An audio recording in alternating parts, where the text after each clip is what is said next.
아멘. 화평케 하는 자에 대해서 말씀을 전하도록 하겠습니다. 여러분 금연표를 한번 외쳐볼까요? 여기 걸려 있는 금연의 표 같이 한번 외쳐보겠습니다. 시작. 교회는 세상의 소금과 빛이라. 아멘. 이 표를 가지고 우리는 2025년도를 시작한 우리들은 지금 마태복음 5장에서 7장까지 예수님의 산상수훈의 말씀을 묵상하고 있습니다. 이 말씀을 통해 세상을 위한 교회로 일어나기 위하여 예수님께서 주신 말씀이 무엇인가를 깊이 묵상하고 삶의 방향을 이 말씀 가운데서 우리가 찾을 수 있어야 합니다. 그래서 산상수훈의 말씀은 우리가 어떠한 자세와 어떠한 마음으로 받아야 하는가를 알려주시는 말씀인데, 오늘은 7번째가 되는 복에 대한 말씀입니다. 함께 상고해 보려고 합니다. 7번째 복에 대한 말씀, 우리가 본 대로 화평케 하는 자는 복이 있다. 왜 그럴까요? 그들이 누구를 본다고요? 하나님의 아들이라 일컬음을 받을 것입니다. 하나님의 아들이라는 것은 하나님의 자녀를 말하는 것입니다. 예수님이 말씀하셨기에 우리가 이 말씀을 깊이 새겨보았으면 좋겠습니다. 저는 이번에 이 산상수훈의 말씀을 다시 묵상하면서 2015년도에 이 말씀을 전했는데 10년이 흐르고 다시 이 말씀을 전하는 것입니다. 다시 전하는 가운데 두 가지 큰 틀 안에서 이 말씀을 좀 깊이 생각해 보았습니다. 왜냐하면 한 구절, 우리가 산상수훈을 보면 마음이 청결한 자, 온유한 자, 이렇게 한 구절씩 이렇게 되어 있기 때문에 이거를 한 구절씩 해석하고 적용해야 되기 때문에 이렇게 큰 두 가지 틀에서 해석을 하지 않으면 이 말씀은 이게 중구난방으로 갈 수가 있게 됩니다. 그래서 저는 크게 두 가지 틀 안에서 생각하면서 이 말씀을 보았는데, 첫째로는 이 말씀은 누구에게 하신 것인가? 예수님은 그때 자신을 찾아온 자들에게 이 말씀을 전했다고 마태복음 5장 1절을 통해서 말씀을 하셨습니다. 그러면 구체적으로 누구에게 말씀을 하신 것일까요? 이것을 깊이 생각하지 않으면 나 중심으로 보면서 빗나간 해석을 할 수가 있게 됩니다. 여러분, 이 말씀, 지금 이 산상수훈의 말씀을 예수님이 누구에게 전하신 것이라고 생각되십니까? 이 말씀은 유대교의 깊은 신앙을 가지고 하나님을 사랑하고 하나님 나라를 사모했던 자들에게 주신 것입니다. 그래서 이 5장 1절의 말씀을 보면 누가 지금 예수님 앞으로 나왔다고 말씀을 증거하지요? 제자들이에요, 제자들. 여기서 제자란 예수님의 12 제자를 말하는 것이 아니라 그때 하나님의 제자로 살려고 했던 자들을 가리키는 것입니다. 이들이 예수님을 바라보면서 혹시 이분이 우리에게 허락하시는 하나님의 메시아가 아닌가? 예수님에 대한 기대감과 신앙심을 갖고 나왔던 자들에게 주신 것입니다. 그런데 그러한 저들의 중심을 살펴보면은 하나님을 나름대로 믿고 따랐지만 이 유대교의 전통으로 인하여서 원래 가졌던 그 마음에서 빗나간 자들이었습니다. 그래서 예수님은 이 말씀을 통해 어떻게 저들을 믿음의 공동체로 또 세상을 위한 공동체로 세우시려고 하셨던 것인가? 여러분, 예수님께서 팔복의 말씀을 마치고 우리가 다음 주에 이제 마지막 8번째 복을 보겠는데, 그 말씀을 마치고 곧바로 연결되는 말씀이 뭔가 보니까 우리 함께 우리가 외쳤던 교회 표 말씀이기도 하지만 마태복음 5장 13절에서 16절을 보면 예수님께서 이렇게 말씀하셨어요. 너희는 세상의 소금이라, 너희는 세상의 빛이라. 분명하게 연결을, 이 팔복의 말씀이 끝나면서 곧바로 이 말씀과 연결을 시켜 주셨다는 것입니다. 그러니까 앞부분 마태복음 5장 1절에서 12절까지 주시는 이 말씀이 이제는 세상을 위하는 믿음의 공동체, 세상을 위한 교회로 세우시려는 예수님의 그 기대감을 가지고 이 말씀을 주셨다는 것입니다. 우리가 이 말씀을 이렇게 보지 않으면 팔복의 말씀이 나의 어떠한 개인 신앙이나 나를 위한 말씀으로 우리가 해석할 수 있기 때문에 전체적인 그런 문맥과 흐름을 보면서 적용을 시켜야 된다는 것이죠. 예수님이 우리를 이렇게 인도해 주시려고, 세상을 위한 교회로 인도해 주시려고 주신 말씀이었구나, 이러한 중심으로 이 말씀을 묵상하며 의미를 생각하다 보면 이 말씀이 굉장히 우리의 삶 가운데 명확하게 와닿게 됩니다. 오늘 7번째 복에 대한 말씀도 그때의 그런 유대교의 그 율법 전통에 깊이 빠졌던 제자들에게 주신 말씀이었고요, 이 말씀을 통해 깨닫고 돌아오게 하는 예수님의 중심을 바라보면서, 그리고 더 나아가 오늘 우리가 이 말씀을 가지고 어떻게 살아가야 되는가 주신 말씀을 통해 함께 상고해 보고 싶은 것입니다.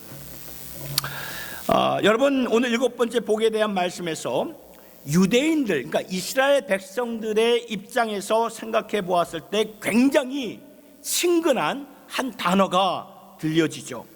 그게 뭘까요? 오늘 이 말씀인데, 화평케 하는 자는 복이 있나니 저희가 하나님의 아들이라 일컬음을 받은, 이 말씀에서 유대인들이 들었어요, 예수님의 말씀을.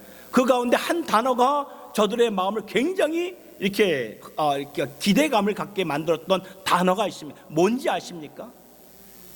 아니에요. 뭔지 아십니까? 화평이에요. 화평입니다. 이 평화죠. 평화 같은 말이죠. 히브리 말로 뭐죠?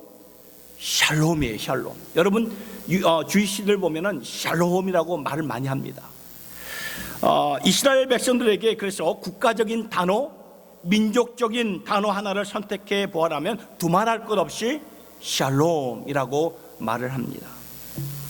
제가 지난주에 파스코 공항에서 이 리치랜드로 오는 그 240번 길 프리웨이 가운데 하얀색 세단 그 기아 자동차에 새겨진 히브리 단어를 제가 처음 봤어요. 이렇게 하얀 세단에 검은색으로 히브리 단어를 이렇게 새긴 것을 보면서 굉장히 특별했어요.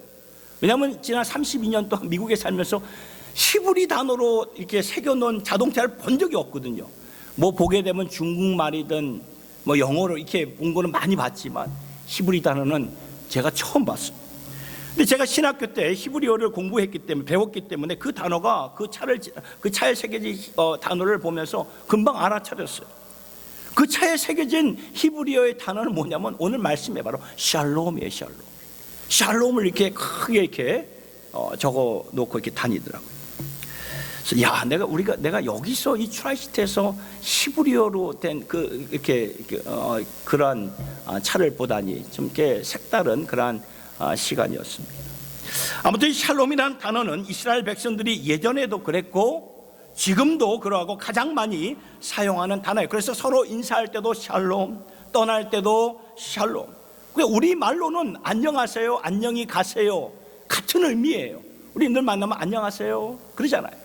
이 유대인들도 그렇다는 거예요. 샬롬이라고, 샬롬. 그래서 축복을 빌 때도 샬롬, 행운을 빌 때도 샬롬, 격려를 할 때도 샬롬.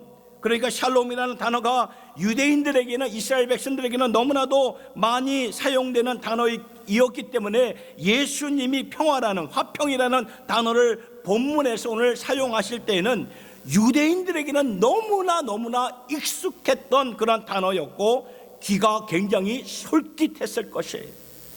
다만 예수님은 새로운 뉘앙스로 샬롬에 대한, 이 평화에 대한 말씀을 전했던 것입니다. 지금까지 이스라엘 백성들에게 익숙했던 이 샬롬의 단어는 내가 받고 누리는 그러한 샬롬이었어요. 그런데 오늘 말씀에서는 예수님이 새로운 뉘앙스로 이 말씀을 전하셨는데, 너희들이 그동안 받고 누리는 이 샬롬을 넘어서 이제는 너희들이 피스메이커가 되어라, 화평을 전하는 자가 되어라, 평안을 전하는 자가 되어라. 의미가 완전히 다릅니다. 사실 이스라엘 백성들에게는 그 당시에 이 평화, 화평이 너무나도 절실히 필요했던 때였습니다. 수백 년, 그 이스라엘 역사를 보면 수백 년 동안 강대국들 사이에서 지배당한 그런 삶이었고, 그리고 예수님 당시에는 로마 정권 밑에서 종노릇했던 그런 식민지의 삶을 살았던, 우리나라도 일제 식민지에서 살았기 때문에 이 평안, 화평, 얼마나 우리 민족도 이것을 얼마나 체험했던 그런 시간이 아니었겠습니까? 그러니까 이 유대 백성들 마음에는 이 평화가 굉장히 간절했죠. 하나님 빨리 이방 나라의 정권을 물리쳐 주시고 다시 우리를 일으키사 하나님의 평화를 추구할 수 있도록 하나님 인도해 달라. 이러한 평화로 압도되었던 마음이었어요. 그 옛날 다윗이 누렸던 그 영광, 이스라엘의 주권이 이루어지면서 우리가 이 평화를 누리기를 원합니다. 이러한 마음으로 간절했을 것입니다. 그런데 예수님은 지금 다른 차원에서 말씀을 하셨어요. 너희들이 피스메이커가 되라, 화평을 전하는 자가 되어라. 그러니까 그 제자들이, 아니 예수님, 우리가 평화를 모르는 줄 아십니까? 그러니까 예수님이, 아니다, 너희들은 이미 평화를 아는 자들이다. 세상이 모르는 평화를 아는 자들이다. 그러니 평화가 없는 이 세상 가운데 평화를 만들어가는 사람들이 되어라. 의미가 완전히 다르죠. 그렇다면 오늘 우리에게 이 말씀을 한번 돌려보았으면 좋겠습니다. 우리도 보통 하나님의 복 가운데 평안을 생각해 볼 때 하나님의 축복, 이 평안을 받아 누리는 것으로 생각할 때가 많지 않습니까? 지금 우리나라를 보아도 남북 간의 갈등이 평화를 항상 위협하고 있지 않습니까? 그래서 아마 우리 대한민국 국민들 아마 다 그럴 거예요. 마음에는 평화를 주세요. 평화를 누리기를 원합니다. 이러한 마음이 압도적이지 않겠습니까? 그래서 국민들, 그런데 예수님이 오늘 이 본문을 통해서 주시는 말씀은 너희는 이미 평화를 아는 자들이다. 그러니 이제 일어나 평화를 만들어가는 자들이 되거라. 여러분, 고린도후서 5장 17절에서 19절의 말씀을 한번 볼까요? 이 말씀을 보면은 이렇게 나와 있습니다. 그런즉 누구든지 그리스도 안에 있으면 새로운 피조물이라. 이전 것은 지나갔으니 보라 새 것이 되었도다. 그러니까 예수 안에 있는 모든 자들은 새로운 피조물이다. 하나님이 새로운 사람들로 만들었다, 그 말이죠. 그 다음 구절 18절의 말씀을 볼까요? 모든 것이 하나님께로 났나니, 모든 것이죠. 저가 그리스도로 말미암아 우리를 자기와 화목하게 하시고, 하나님과 화목하게 했다는 그 말 아닙니까? 그러니까 어떤 면에서 우리가 새로운 피조물이 되었습니까? 예수 안에서 하나님과 화목이 되었고, 그래서 우리는 하나님과 화목한 자들이 된 것입니다. 얼마나 놀랍습니까?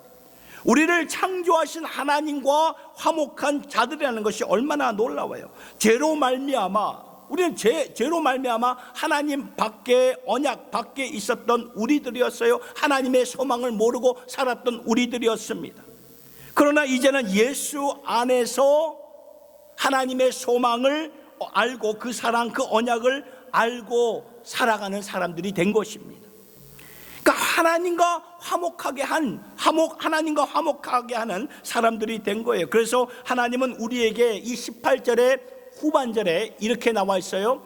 또 우리에게 화목하게 하는 직책을 주셨으니, 19절, 이는 하나님께서 그리스도 안에 계시사 세상을 자기와 화목하게 하시며 저희의 죄를 저희에게 돌리지 아니하시고 화목하게 하는 말씀을 우리에게 부탁하셨느니라. 너무나 명확한 말씀이죠. 전에는 우리가 앞서 말씀드렸듯이 언약 밖에 있었을 때 무슨 소망이 있었겠습니까? 소망도 없었고 하나님도 없이 살았던 우리들이었습니다. 그러나 이제는 예수 안에서 하나님의 언약 안에 있는 자들이 되었어요. 하나님과 화목한 사람들이 되었습니다. 이 말은 오늘날 세상에서 말하는 평화와는 완전히 다른 차원에서의 평화를 가리키는 것입니다. 그래서 하나님과 화목한 사람들은 주 안에서 살다가 주 안에서 죽어도 평안한 마음을 갖게 되는 거예요. 그래서 하나님은 우리에게 계속 말해주는 거예요. 화평하라, 평안하라, 평안을 이루라. 그러한 직분과 사명을 주신 것이라는 것입니다. 그러니까 우리가 그동안 받고 누리는 이 평안, 화목에서 이제는 세상이 알 수 없고 줄 수 없고 앗아갈 수 없는 화평을 아는 자들로서 예수님이 부탁하셨던 화평한 사람들이 되어라. 피스메이커가 되어라. 너희들은 할 수 있다. You can do it. 그런 사람들이 복된 사람들이다. 그런 사람들이 하나님의 자녀이고 하나님께 인정받을 것이고 세상 사람들에게도 인정을 받게 될 것이다. 그 말씀을 하시는 거예요. 그러면 우리는 이 말씀을 가지고 우리 자신에게 물어야 됩니다. 물어야 돼요. 그렇죠? 우리는 세상에서 화목하게 하는 사람들입니까? 주님의 교회는 오늘날 화평하는 교회로 인정을 받고 있습니까? 아닌 것 같아요. 제가 봤을 때 아닌 것 같아요. 교회 안에서도 보면 여전히 분쟁이 있고 다투고 갈라지는 이러한 모습이 이제는 세상 밖에, 세상 앞에서도 다 드러났어요. 교회의 그런 참 보여주지 말아야 할 것들이 다 드러나지 않았습니까? 그러니 세상에서 화평을 이루는 것은 둘째치고 우리 안에, 성도들 안에서조차 화평하지 못하다는 그런 말씀을 우리가 알아야 된다는 거예요. 여러분, 교회가 세상에 들어가면은 화평을 이루는 도구가 되어야 되는데 도리어 교회가 세상 안으로 들어감으로 인하여 더 많은 분쟁과 분열이 일어나고 아픔을 당하는 오늘의 현실이 아닙니까? 그래서 저는 이번에 산상수훈의 말씀을 묵상하는 가운데 이렇게 한번 생각해 봤어요. 제가요, 만일 예수를 믿지 않았다면, 아니 예수를 모르는 자였다면은 오늘날 이 교회들의 이러한 모습을 보면서 아마도 저는 하나님을 안 믿었을 것 같다라는 생각이 들더라고요. 근데 성경은 오늘 우리가 찬양에 부를 때 너희가 하나님의 아들이다, 딸이다라고 말씀하고 있잖아요. 그러나 우리의 모습을 말씀에 의지하여 비춰보면 우리가 하나님의 아들의 모습, 딸의 모습이 세상 속에서 안 보여진다는 것입니다. 화평케 하는 자는 복이 있나니 저희가 하나님의 아들이다, 하나님의 딸이다 일컬음을 받을 것입니다. 일컬음을 받지 못할 것 같다는 마음이 압도적이에요, 사실은. 그러면 어디서 빗나간 것일까? 우리가 그러한 모습이 보이면 우리가 돌아봐야 되잖아요. 그럼 어디서 빗나간 것이지? 성경은 하나님을 가리켜서 평화의 하나님, 예수님을 가리켜서 평화의 주님, 성령님을 가리켜서 평화의 영이라고 말씀하는데, 그렇다면 우리가 어떻게 해서 이 평화에서 벗어난 자들이 되었을까? 무엇이 우리로 하여금 화평케 하지 못하게 하는 것이, 매날의 삶에서 화평하지 못하게 하는 것일까? 세 가지를 한번 생각해 보게 되었습니다. 무엇이 우리를 평화의 도구로 살지 못하게 하는가? 첫째는 두려움이에요. 두려움이 평화의 도구로 우리를 살지 못하게 하는 것 같습니다. 이 통찰력을 어디서 이렇게 깨닫게 되었느냐 하면은 예수님이 부활하신 후에 누구를 찾아갔습니까? 제자들을 찾아가셔서 주신 말씀에서 인사이트를 얻게 되었습니다. 요한복음 20장 19절의 말씀을 보니까 이 말씀이에요. 이날 곧 안식 후 첫날 저녁 때 제자들이 유대인들을 두려워해요. 모인 곳에 문을 닫았더니 예수께서 오사 가운데 서서 이르시되 너희에게 평안하라, 평안이 너희에게 있을지어다. 그렇죠? 평안을 전하셨어요. 그러니까 두려움의 해결책으로 예수님이 평안을 제시한 거예요. 여러분, 두려움의 반대가 뭡니까? 두려움의 반대가 되는 말이 뭡니까? 용기라고 생각이 될 수 있죠. 퍼뜩 나오는 게 두려움의 반대가 용기다라고 생각이 되고 세상에서는 그렇게 생각을 해요. 그러나 용기가 아니라 평안이에요. 화평이에요. 두려움의 반대는 화평이고 평안입니다.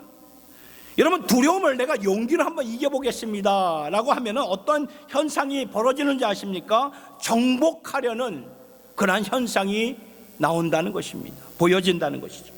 근데 예수님은 평안을 전하셨어요. 너에게 평안이 있을지어다. 여러분, 이 말씀을 잘 새겨야 돼요. 너희에게 평강이 있을지어다. 그리고 곧바로 이어지는 말씀을 보니까 21절을 보니까 아버지께서 나를 보내신 것 같이 나도 너희를, 저와 여러분들을 보내노라 말씀을 하고 있는 거예요. 그러니까 예수님이 제자들에게 오셔서 평안을 전하시면서 제자들을 세상으로 이렇게 보내신 거죠. 제자들은 두려워서 지금 세상 밖으로, 유대인들이 두려워서, 그 유대인들이 자기를 죽일까 봐 두려워서 그냥 나가지를 못하고 있었는데, 그러니까 뭘 말하는가 하면은, 우리가 세상으로 나가 평화의 도구가 되기 위해서는 두려움을 오버컴해야 된다, 극복해야 된다는 것입니다. 오늘 우리로 하여금 평안의 도구로 살지 못하게 하는 요소는 바로 두려움이에요. 세상이 두렵고 세상이 부담스럽고 너무나 삭막한 오늘의 세상이 아닙니까? 이게 뉴스를 보면 삭막해요. 그래서 우리는 교회에 와서 우리끼리 열심히 예배드리고 찬송 부르고 기도하고 교제하면은 마음이 너무나 좋아요. 너무나 편안해요. 근데 여러분, 예수 안에서 교제와 사귐은 반드시 필요합니다. 중요합니다. 모여서 찬양하고 기도하고 예배드리면서 얻는 예배의 영성 너무나 중요합니다. 그러나 궁극적으로 우리가 세상이 두렵고 부담되어서 여기가 좋사오니 주님 내가 여기서 장막을 세우겠습니다. 누가 한 말입니까? 베드로가 한 말 아닙니까? 우리도 그런 마음이 있어요. 여기가 좋사오니. 세상으로 가고 싶지 않아 혹시라도 이러한 마음을 갖고 있는다면 우리는 예수님의 그 사명을 감당하기가 참 어려워요. 무엇이 여러분 우리끼리 하면 무슨 의미가 있겠습니까? 세상을 위해서 우리가 일어나야 되지 않겠습니까? 무엇이 우리로 하여금 지금 일어나지 못하게 만드는 것입니까? 두려움이에요. 두려움. 이 두려움을 예수님의 평안으로 극복할 수 있어야 됩니다. 두려움의 반대는 앞서 말씀드렸듯이 평안이에요. 화평입니다. 하나님의 평안을 갖고 살아갈 수 있기를 예수님의 이름으로 축복합니다. 두 번째, 무엇이 평화의 도구로 살지 못하게 하는가 보니까 분노예요. 분노. 그렇죠? 여러분 다 살아가면서 분노를 내보신 적 있죠? 한 번도 내본 적 없습니다. 모르겠어요. 배우 최수종이 하는 인터뷰를 보면 한 번도 부부싸움 한 적이 없대요. 그거를 제가 믿어야 될지, 이건 말이 안 되는데 한 번도 없었대요. 야, 이게 말이 되는가? 근데 여러분, 이 세상을 보면 여기저기서 분노가 많이 일어나요. 어찌 그럴 수 있는가? 어찌 그러한 폭행이 가정에서, 교회에서 일어날 수 있는가? 분노가 터지죠. 아니, 어떻게 저러한 정책을 만들 수 있지? 아니, 오늘 이 한국에 있는 헌법재판소에서는 어떻게 저런 불의한 재판관이 버젓이 이렇게 앉을 수가 있는 것인가? 분노가 일어나지 않습니까? 이전의 정권, 지금의 정권 말고 이전의 정권을 보면 북한에 사실은 다 이렇게 퍼주다시피 문을 활짝 열었던 그러한 정권이 아니었습니까? 좋은 마음이었는지 무슨 마음인지 모르겠어요. 하여튼 그런 마음으로 세운 남한과 북한의 소통의 장소를 이 북한 정권이 어느 날 통보도 없이 그냥 그 폭파시키는, 여러분 다 보셨잖아요. 뉴스로. 그 남북 그러한 세운 거를 그냥 한순간에 그냥 와르르 무너지게 폭파시킨 것을 보았을 때, 아니 어떻게 저렇게 무례할 수 있는 것인가? 그때 솔직히 제 마음에 무슨 마음이 있었는가 하면은, 저것들 좀 때려 부시고 싶다, 그런 마음이 솔직히 제 마음이었습니다. 지난 주간 뉴스에는 또 기적적으로 이렇게 부상병으로 포로로 잡힌 그 러시아 파병이었던 이 북한 병사들을 보면서 인터뷰 내용을 좀 듣게 되었습니다. 들으면서 참 분노가 터지더라고요. 아무것도 모른 채 그냥 그 싸움터로 나온, 그러면서 내가 전쟁터로 온지도 모르는 호르몬이를 그런 말을 할 때, 이 북한 정권 너무 해도 너무했구나. 이런 개죽음을 아무도 모르고 전쟁터로 끌려와서 개죽음을 당하게 만드는 그런 정권을 보면서 분노가 제 안에서 막 치밀어 오르더라고요. 그렇게 북한 정권을 위해서 기도한 저 역시도 분노가 이렇게 일어나요. 이것이 솔직한 저의 심정이었습니다. 근데 그 분노를 생각해 보니까 우리로 하여금 평화의 도구로 살지 못하게 만들더라고요. 아니, 먼저 악한 것부터 고쳐놓고 평화를 이루어가고 추구해야 되지 않겠습니까? 보통 우리는 이렇게 생각하죠. 악한 것부터 제거하고 선한 것을 추구해야 되지 않겠습니까? 먼저 악한 것부터 없애야 합니다. 그런데 오늘 예수님의 말씀을 깊이 생각해 보면 예수님은 분명히 우리에게 말씀하셨습니다. 악한 것을 먼저 고쳐놓고 화평케 하라고 예수님이 그렇게 말씀하지 않으셨다는 거예요. 예수님 당시에도 보면 악한 것들이 얼마나 많았습니까? 로마 정권이 얼마나 악했습니까? 그러니까 악을 먼저 고쳐놓고 이게 아니라는 거예요. 예수님의 중심은. 예수님의 말씀은 뭐냐면 지금이에요. 지금 now 화평하는 자들이 되어라. 어떤 상황이든 피스메이커가 되어라. 예수님의 말씀은 굉장히 명확한 거예요. 명확한 거죠. 지금이라는 거죠. 우리가 다 이해가 안 될지라도 예수님의 명확한 말씀을 따라가는 것입니다. 여기에 굉장히 좋은 지침이 되는 말씀이 있는데 그거는 신명기 29장 29절의 말씀이 됩니다. 같이 한번 읽어볼까요? 시작. 감추어진 일은 우리 하나님 여호와께 속하였거니와 나타난 일은 영원히 우리와 우리 자손에게 속하였나니 이는 우리에게 이 율법의 모든 말씀을 행하게 하심이라. 무슨 말입니까? 감추어진 일들, 이것은 우리가 수수께끼처럼 우리의 입장에서는 안 풀리는 거예요. 안 풀리는 거예요. 여러분, 이 세상을 보면 감추어진 일들이 얼마나 많습니까? 퍼즐처럼 뭐 착착착착 맞아가는 그런 세상이 아니에요. 그러나 감추어진 일들은 결국에는 누구에게 맡겨야 됩니까? 하나님께 맡겨야 된다는 것입니다. 잠언 16장 3절에 잘하는 말씀이에요. 너의 행사를 누구에게 맡기라고요? 여호와께 맡기라. 그런데 우리는 내게 맡겨, 내 지식을 가지고 나아가는 경우가 많지 않습니까? 너의 행사를 여호와께 맡기라는 거예요. 그리하면 내가 경영하는 것이 이루어진다. 궁극적으로 여호와께 속한 것이고 우리가 할 일은 무엇입니까? 말씀을 통해서 나타나신 그 일을 행하라 라는 것입니다.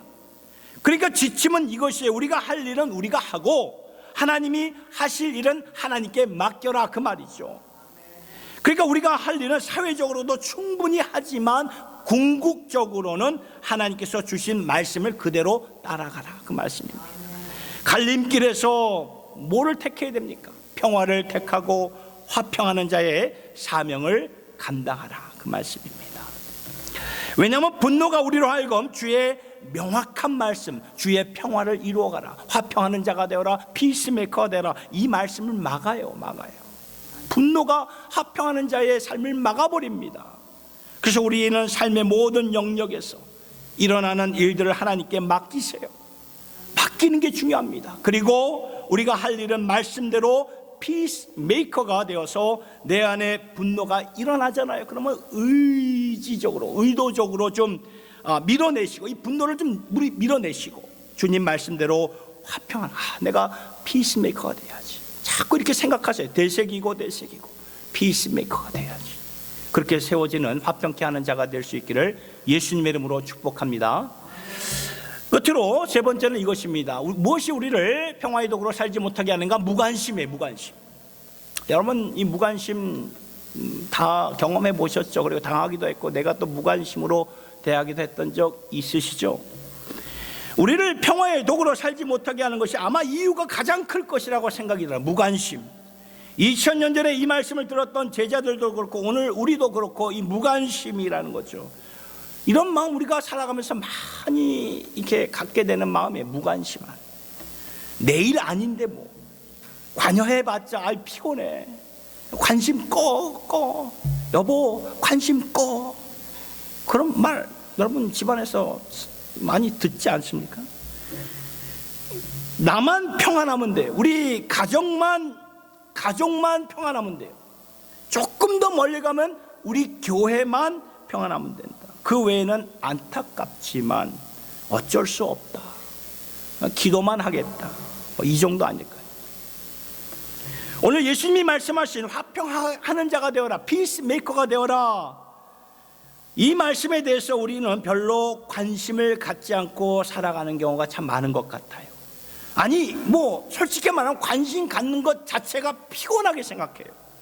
내 사업도 지금 운영하기도 바쁜데, 내 신앙생활 하기에도 벅찬데 바쁜데 그런 여유가 없죠. 보통 우리는 그렇게 생각합니다. 2000년 전에 살았던 유대인들도 그랬고 오늘의 시대를 살아가는 우리들도 그렇게 생각합니다. 여러분, 그런데 예수님께서 너희들은 지금 피스메이커가 되어라, 화평케 하는 자가 되어라 주신 말씀이 어떠한 마음으로 예수님이 주셨을까, 이걸 생각해 보시라는 것입니다. 예수님이 에베소서 2장 3절에 뭐라고 나와 있습니까? 본질상 진노, 우리가 본질상 진노의 자녀였다고 말씀해요. 그런 본질상 진노의 자식인 우리를 하나님과 화목시켜 주시기 위해서 어느 자리까지 가셨는가, 이걸 생각하라는 것입니다. 죽기까지 그 자리까지 가셨잖아요. 피를 흘리셨잖아요. 십자가에 달려 죽으셨잖아요. 그 십자가의 피로 하나님과 우리를 화목시켜 주신 거 아닙니까? 브릿지를 연결시켜 준 거 아닙니까? 그러니까 예수님이 여기서 이 말씀을 하신 것은 우리가 화평케 하는 사람들이 되기 위해서는 얼마나 많은 열정과 희생이 따라야 되는가를 아시면서 주시는 거예요. 그냥 화평케 하는 자, 화평하겠습니다, 그게 안 되는 거예요. 우리의 열정이 있어야 되고 희생이 있어야 된다는 거예요. 희생이 없이 어떻게 화평케 하는 자가 되겠습니까? 그렇게 하라는 거예요. 그렇게 하라는 거예요. 희생과 열정을 가지고. 그 말은 내 몸을 쳐서 그리스도께 복종하라, 그 말이에요. 그러니까 우리 안에 그러니까 이러한 자꾸 알게 모르게 새는 무관심을 이게 극복해 나가라는 거죠. 의지적으로. 오늘날 주님의 교회들이 세상에서 왜 화평케 하는 자들로 서지 못하는 것입니까? 너는 하나님의 아들이다, 딸이다, 이렇게 왜 인정을 받지 못하는 것일까요? 세상에서 왜 인정을 받지 못하는 것일까요? 우리가 성도된 우리가요, 무관심하고 그러한 가운데 신앙생활을 하기 때문에 세상 사람들이 그렇게 보는 거예요. 나만 축복받으면 되죠, 나를 축복하소서, 여기 하면서 여기서 끝나는 것이 오늘 우리의 신앙의 현 주소가 아닌가, 우리가 좀 깊이 돌아볼 수 있어야 됩니다. 내가 복받고 내 자식 잘 되고 우리 교회만 잘 되고 우리의 기도가 다 그런 거 아닌가요? 우리가 언제 이렇게 되었습니까? 언제 이렇게 하나님의 마음과 좀 빗나간 그런 우리의 마음이 되었습니까? 요한복음 3장 16절의 말씀을 기억하십니까? 우리가 잘 아는 말씀, 하나님이 세상을 이처럼 사랑하사 독생자를 주셨습니다. 독생자를 주셨다는 게 뭘 의미하는 건지 아십니까? 자신의 모든, 하나님의 모든 것을 주셨다는 그 말이에요. 그런데 우리가 어떻게 이렇게 되었습니까? 세상의 아픔을 놓고 오늘 우리가 얼마나 기도하십니까? 얼마나 통회하면서 기도하고 계십니까? 얼마나 열정을 갖고 화목하게 하려는 그 마음을 갖고 나아가십니까? 여러분, 모든 일들이 나를 위한 일들이 되어서는 안 된다는 것입니다. 하나님의 나라, 영적 안목의 큰 차원에서 보고 화목하는 일에 우리가 힘을 쓸 수 있어야 합니다. 그러면 이렇게 말해요. 내게 돌아오는 것, 우리에게 돌아오는 것이 아무것도 없는데요, That's okay, 괜찮아요. 이건 하나님께 돌아가는 거예요. 하나님께 영광 돌리는 이것이 가장 큰 것이 되었다면 여러분 족한 줄로 아세요. 여러분, 우리 하나님은 세상과 화목하기를 원하십니다. 어느 정도 원하시는가? 앞서 말씀드린 독생자를 주시기까지, 이것이 하나님 아버지의 분명한 마음이라는 거예요. 그렇다면 예수를 믿는 우리들이 하나님의 마음을 흡족하게 하며 기쁘게 해드려야 되지 않겠습니까? 그래서 여러분, 교회가 일어난다는 것은 이러한 의미가 있습니다. 예수님께서 이것을 행하여라 그러면 우리는 계산을 하지 마세요. 자꾸 우리는 계산을 해요. 이 머리를 굴린다는 말이에요. 계산을 하지 말고 내게 뭔가 떨어질 그 떡고물 같은 거 생각하지 마시고 그냥 말씀대로 이거 하여라, 순종하는 그 믿음이 중요하다는 것입니다. 아브라함에게 너는 내 본토 친척 아비집을 떠나라 그럴 때 아브라함이 왜요? 하지 않았잖아요. 말씀대로 순종하겠습니다.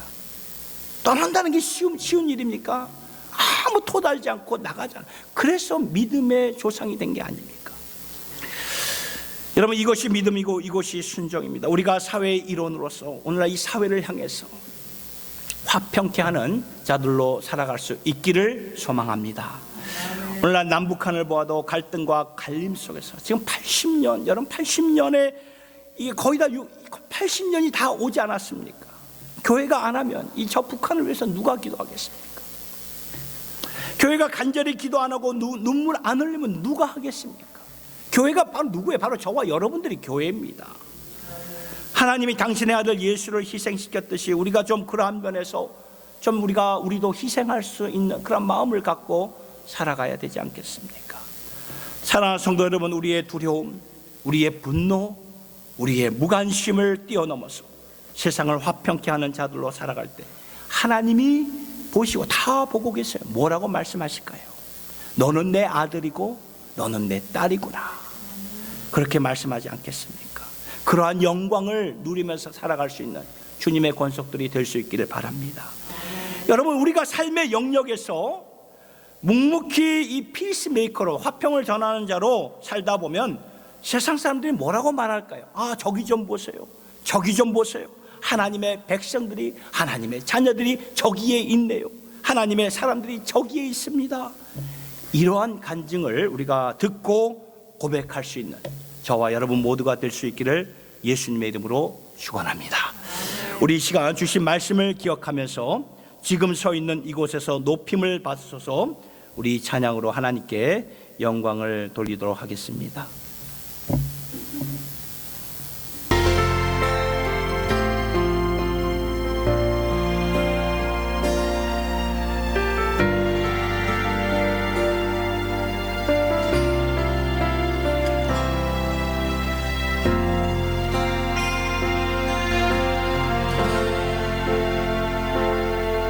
지금 서 있는 이곳에서 높임을 받으소서. 내가 밟는 땅 주님의 땅이니 하늘이 주의 이름 높이 올리며 넓은 바다가 주를 노래해. 모든 만물 주를 경배해. 모든 입술 주를 찬양해. 천지를 만드신 만물의 통치자 높임을 받으소서. 내 평생에 주의 이름 높이며 어느 곳에서든지 주님을 예배하리라. 내가 밟는 모든 땅 아버지의 영광에 선포되야 하리. 찬양하며 주님을 예배할 때 하늘 가득한 주의 영광 보리라. 나를 통하여 나의 입술을 인하여 주의 이름 높임을 받으소서.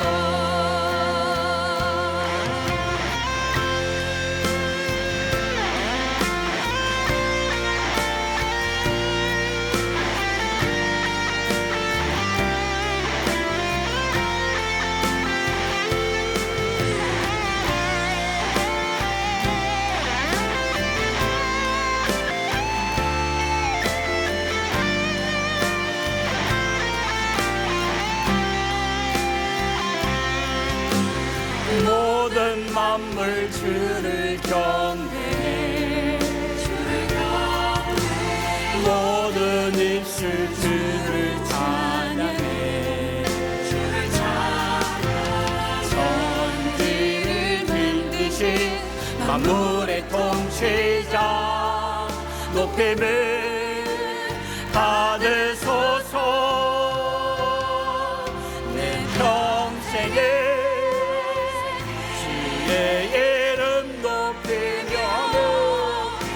어느 곳에서든지 주님을 예배하리라. 내가 밟는 모든 땅 아버지의 영광에 선포되야 하리. 찬양하며 주님을 예배할 때 하늘 가득한 주의 영광 보리라. 나를 통하여 나의 입술을 인하여 주의 이름 높임을 받으소서. 나를 통하여 나의 입술을 인하여 주의 이름 높임을 받으소서.